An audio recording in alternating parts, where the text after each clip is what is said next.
आज आपण पाहणार आहोत एक आगळी वेगळी रेसिपी, जी लहानांपासून तर मोठ्यापर्यंत सगळ्यांना आवडेल आणि सगळेजण आवडीनं तुम्हाला रोज रोज तेच बनवायला लावतील अशी ही रेसिपी। चला तर मग लवकरच आपण सुरुवात करूया। आणि तुम्ही माझ्या चॅनलवर नवीन असाल तर सबस्क्राइब करा, व्हिडिओला लाईक करा। हे आंबाडीच्या बोंडे आहेत, हे हिवाळ्यातच मिळतात। काही भागात याला लाल फुलं सुद्धा म्हणतात। हे असे काढून टाकायचे, असे पातेचे, आणि हे जे बी आहे हे फेकून द्यायचं। अजून एक काढून दाखवते तुम्हाला, असे काढायचे। अगदी झटपट होते आणि टेस्टी सुद्धा लागते। हे असे सगळे मी काढून घेते। अशा प्रकारे हे सगळे काढून घेतलेले आहेत मी। याच्या पाकळ्या फोडणी करण्यासाठी तेल टाकते। फोडणीसाठी मोठे 2 चमचे तेल टाकून घेतलं। तेल गरम होऊ देऊ। तेल गरम झालं की जिरं टाकते अर्धा चमचा।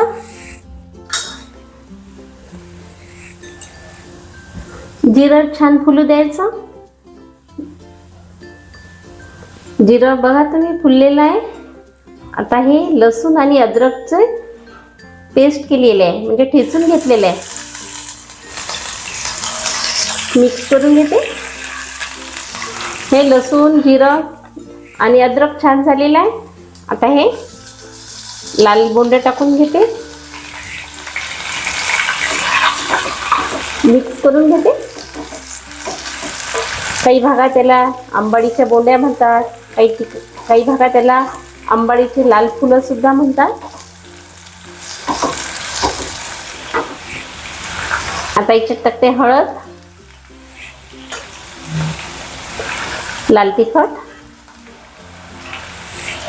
आणि चवीनुसार मीठ। मिक्स करून घेते।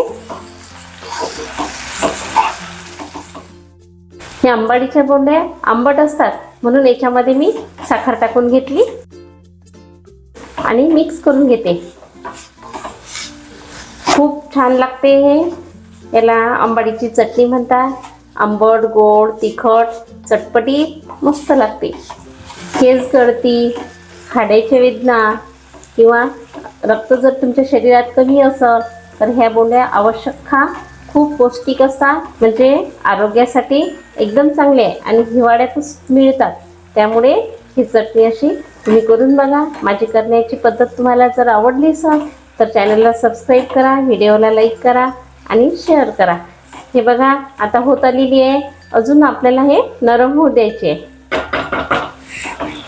याच्यामध्ये तुम्ही गूळ सुद्धा वापरू शकता, पण साखर जर टाकली तर टेस्ट याची एकदम चांगली येते। हे व्हायला अजून 2-3 मिनिट टाकते। छान नरम होऊ द्यायचे हे पाकळ्या याच्या। आता हे बोंड्याच्या पाकळ्या सगळे शिजलेले आहेत, एकजीव झालेले आहे। अशी ही चटपटीत बोंड्याची चटणी खाण्यासाठी तयार आहे। तुम्ही बघू शकता किती छान झालेली आहे। आता मी गॅस बंद करते।